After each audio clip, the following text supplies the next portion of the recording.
Hello everyone. मेरा नाम गजेंद्र है और मैं एम्स दिल्ली में कार्यरत हूँ अभी।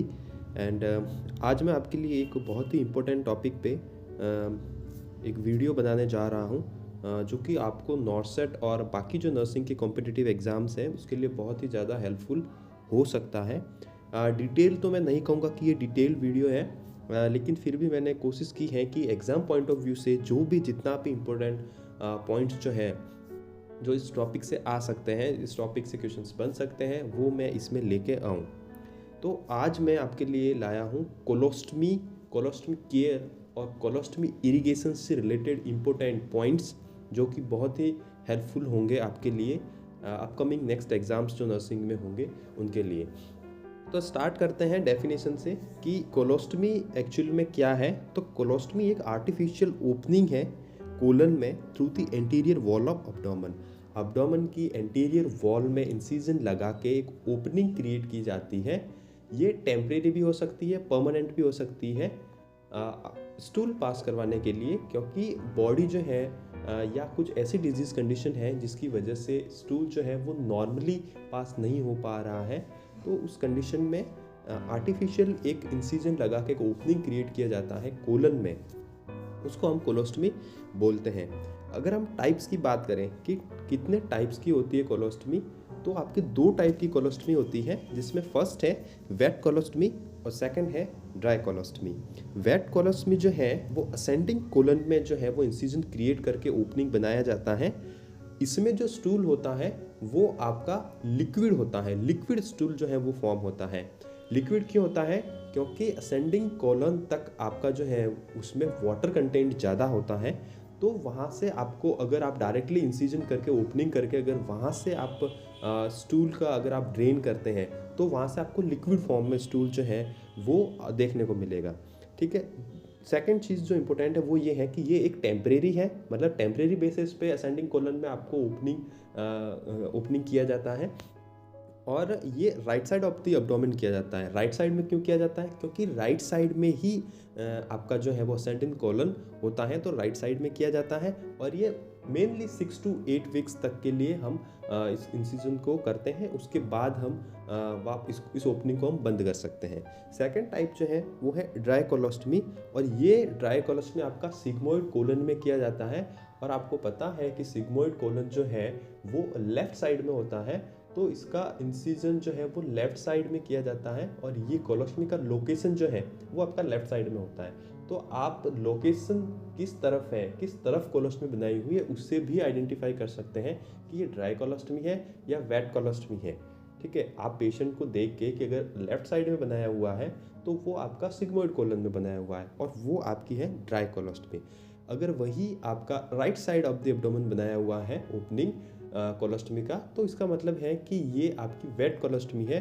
और यहाँ से जो आपका स्टूल फॉर्मेशन होगा वो आपका लिक्विड में मिलेगा। लेकिन लेफ्ट साइड में जो स्टूल फॉर्मेशन होगी जो कि सिग्मोइड कोलन में बनाया हुआ है, वहाँ पे आपको नॉर्मल स्टूल जो है, जो नॉर्मल स्टूल फॉर्मेशन है, उसमें आपको उस कंसिस्टेंसी के साथ आपको देखने को मिलेगा। अच्छा, वहाँ पे ऐसा क्यों होता है? वहाँ पे क्यों आपको नॉर्मल स्टूल की तरह फॉर्म होगा स्टूल, और यहाँ पे असेंडिंग कोलन में आपको लिक्विड क्यों स्टूल देखने को मिलता है?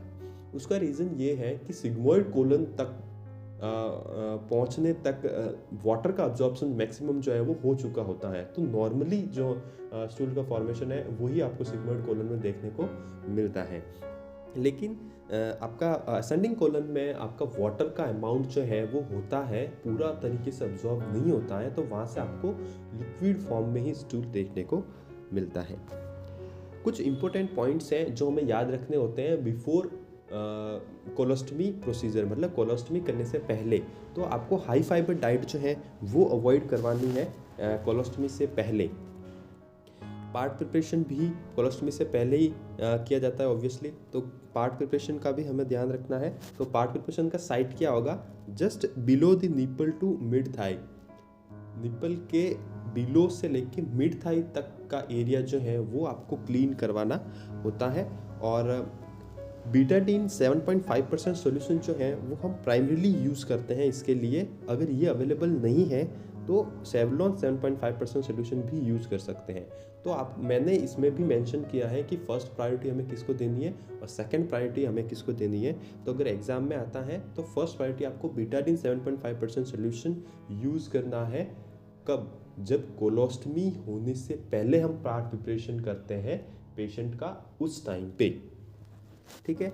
और बेस्ट टाइम क्या है पार्ट प्रिपरेशन का? ओटी ट्रांसफ़र करने से 30 मिनट पहले आपको पार्ट प्रिपरेशन करवाना है पेशेंट का। अब बात करते हैं कोलोस्टमी केयर की। कोलोस्टमी हो गई है, उसके बाद हमें केयर करनी है, तो उसकी हम बात करते हैं। तो यहाँ पे जो आप सोल्यूशन यूज़ करेंगे कोलोस्टमी केयर की यूज़ करने के लिए, वो बीटाडीन 10% आपका सोल्यूशन होगा। उससे आपको कोलोस्टमी का केयर करना है, उससे आपको क्लीन करनी है।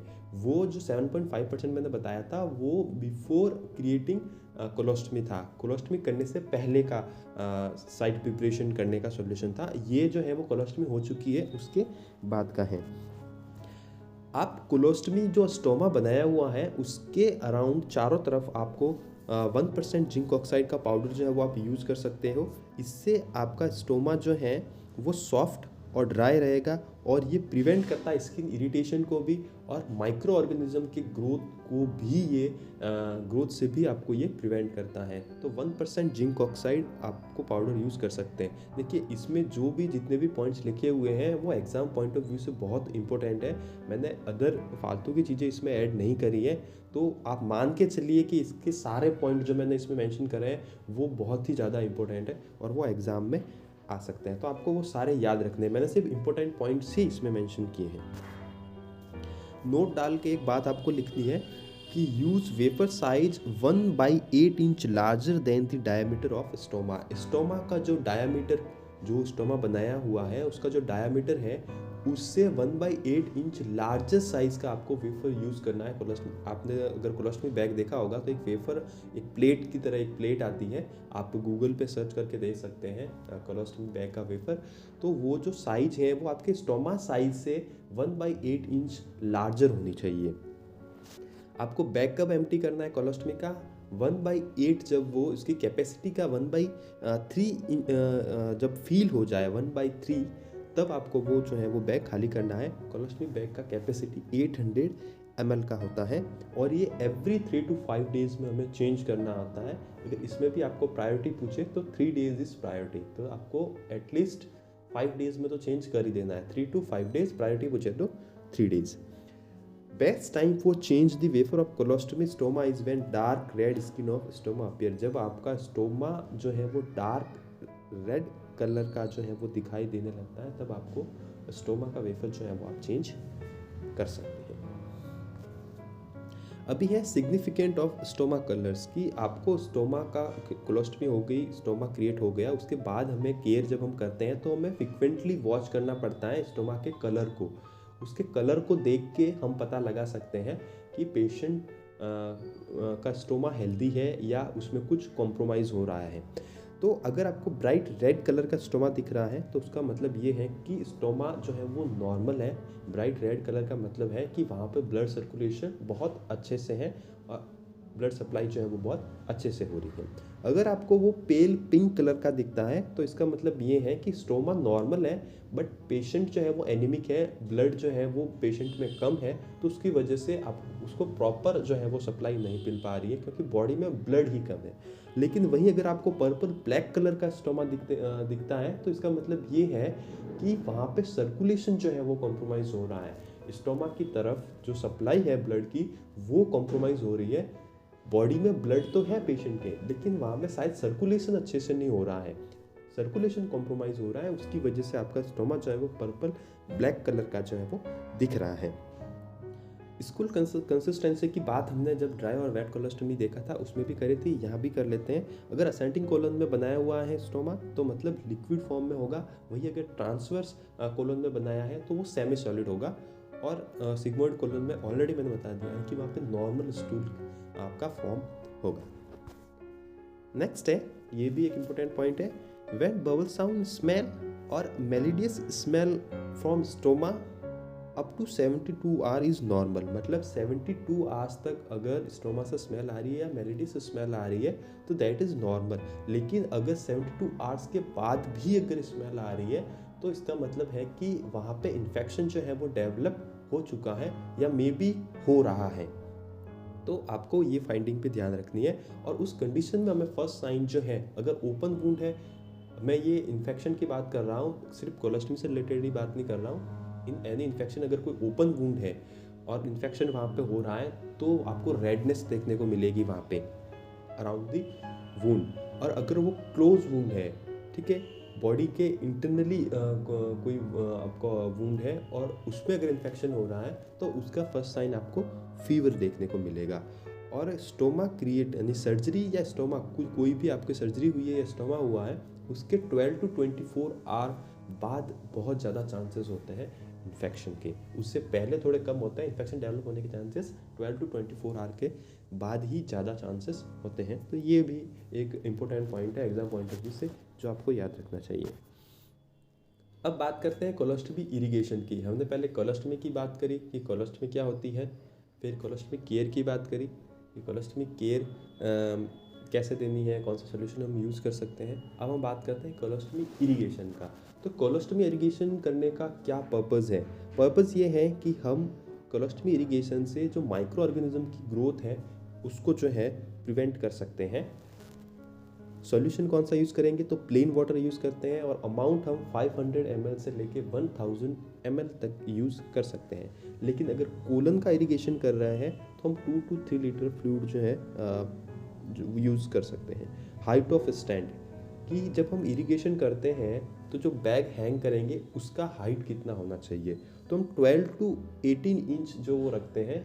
12 फॉर कोलोस्टमी इरिगेशन, अगर आपको कोलोस्टमी का इरिगेशन करना है तो आपको 12 इंच तक रखना है, और अगर आप कोलन का इरिगेशन कर रहे हैं तो आपको 18 इंच जो है वो हाइट रखनी है बैग की, इरिगेशन बैग की। नेक्स्ट है during colostomy irrigation mask is specific. जब भी आप इरिगेशन करते हैं तो मास्क वियर करना बहुत ज़रूरी है। Colostomy irrigation start after 7 days of procedure when wound is slightly heal and patient is able to sit. Colostomy irrigation आपका 7 days आफ्टर शुरू करते हैं कोलोस्टमी क्रिएट करने के बाद से, क्योंकि 7 days के बाद जो है वो स्टोमा आपका काफ़ी हील हो चुका होता है और पेशेंट जो है वो भी सिटिंग पोजीशन में आ सकता है। उसके बाद ही हम इरिगेशन शुरू करते हैं। ये 2 रीज़न है। दूसरा, अगर आपको पोजीशन पूछे कि पोजीशन कौन सी यूज़ करनी है हमें इरिगेशन के टाइम पे, तो आपको सिटिंग पोजीशन जो है वो प्रायोरिटी पे आपको सेलेक्ट करना है ऑप्शंस में से। अगर सिटिंग पोजीशन नहीं है तो सेकंड आप सुपाइन पोजीशन जो है वो चूज़ कर सकते हैं। लेकिन कोलन इरिगेशन के लिए आप लेफ्ट लेटरल पोजीशन यूज़ करते हैं। अब है कैथेटर इंसर्ट। जब आप इरिगेशन करते हैं तो कैथेटर कितना इंसर्ट आपको करना चाहिए? तो अगर कोलोस्टमी का इरिगेशन कर रहे हैं तो 3 इंचेस तक करना है, और अगर कोलन का इरिगेशन कर रहे हैं तो 4 इंचेस तक कैथेटर आपको इंसर्ट करना होता है। अब हम बात करते हैं diet modification after colostomy. Colostomy होने के बाद पेशेंट को क्या डाइट देनी है? तो फर्स्ट जो 24 आवर्स होते हैं उसमें आपको आईवी थेरेपी पे पेशेंट को मेंटेन करना होता है। आपको ओरली कुछ नहीं देना होता है। 24 to 72 आवर्स इसमें आपको हाई फाइबर डाइट देनी होती है ताकि आपका स्टूल जो है वो सही से फॉर्म हो, बल्क हो स्टूल में, और आपका पेरिस्टालिसिस मूवमेंट जो है वो भी उससे बढ़ती है, तो वो आपको देनी है। उसके बाद आप नॉर्मल डाइट जो है आफ्टर 72 आवर्स आप नॉर्मल डाइट ले सकते हैं, लेकिन आपको फैट रिच डाइट जो है वो अवॉइड करनी है। ठीक है, बबल साउंड जो है वो 72 आवर्स तक तो आपके एब्सेंट रहते हैं, दैट इज़ नॉर्मल फाइंडिंग। लेकिन आफ्टर 72 आवर्स अगर एब्सेंट है आपके बबल साउंड तो वो अब नॉर्मल फाइंडिंग है, और हमें डॉक्टर को इन्फॉर्म जो है वो इसके बारे में करना चाहिए। तो अगर 72 आवर्स तक तो आपके बबल साउंड जो है वो एब्सेंट ही रहेंगे, लेकिन उसके बाद जो है वो आपको डॉक्टर को इन्फॉर्म करना है अगर एब्सेंट रहता है बबल साउंड। तो बबल साउंड असेसमेंट साइट, तो सारे क्वाड्रेंट में बबल साउंड असेसमेंट करना है, लेकिन एक्यूरेट साइट जो है वो राइट लोअर क्वाड्रेंट है इलियोसिकल रीजन में। ड्यूरेशन 5 मिनट, और जो नॉर्मल बबल साउंड है वो 16 साउंड पर मिनट तक होते हैं। तो ये था आपका कोलोस्टमी क्या होती है, कोलोस्टमी के टाइप्स थे, और उसमें से कुछ इंपॉर्टेंट पॉइंट्स भी थे। फिर हमने कोलोस्टमी केयर के बारे में देखा, उसके बाद कोलोस्टमी इरिगेशन के बारे में देखा। ये थोड़ा एक क्विक वीडियो था जो कि मैंने बनाया था कोलोस्टमी से रिलेटेड। बहुत सारे क्वेश्चंस इसमें से आते हैं। कोशिश की है मैंने कि सारे पॉइंट्स इसमें आपको कवर हो जाए, लेकिन फिर भी सारे पॉइंट्स कवर नहीं हुए हैं इस वीडियो में। ये वीडियो ज़्यादा बड़ा भी नहीं मैंने किया है, एंड कुछ पॉइंट्स हैं जो छूट गए हैं शायद, लेकिन काफ़ी पॉइंट्स हैं जो इसमें कवर हुए हैं और ये बहुत ही हेल्पफुल होगा, क्योंकि इसमें जितने भी पॉइंट्स मैंने लिखे हैं या मैंने जितने भी पॉइंट्स इसमें इंक्लूड करे हैं वो एग्ज़ाम पॉइंट ऑफ व्यू से सारे ही इम्पोर्टेंट हैं। ये डिटेल वीडियो नहीं था कोलोस्टमीज को लेके, बस कुछ इम्पोर्टेंट पॉइंट्स थे जो मैंने एक जगह पे इनको लाके एक वीडियो बनाई है ताकि ये थोड़ा हेल्पफुल हो, और ये एक क्विक रिवीजन के लिए ये वीडियो एक अच्छा हो सकता है। अगर डिटेल में अगर ये आपको पढ़ना है तो वो आप कोई अदर सोर्स आप ले सकते हैं, या अगर फ्यूचर में अगर मैंने कोई वीडियो और बनाई अगर इस पर, तो मैं ज़रूर कोशिश करूँगा कि कोलोस्टमी पर मैं कोई वीडियो बनाऊँ। फ़िलहाल मैं ये एक शॉर्ट वीडियो मैंने ज़्यादा बड़ा नहीं किया और एक शॉर्ट आपको एक आइडिया दे दिया है कोलोस्टमी के बारे में और उसके इम्पोर्टेंट पॉइंट्स के बारे में। तो thank you for watching this video, and अगर आपको अच्छा लगा है वीडियो, आपको कंटेंट पसंद आया है, तो आप लाइक शेयर कर सकते हैं, सब्सक्राइब भी कर सकते हैं। It's totally depends upon you. Thank you so much.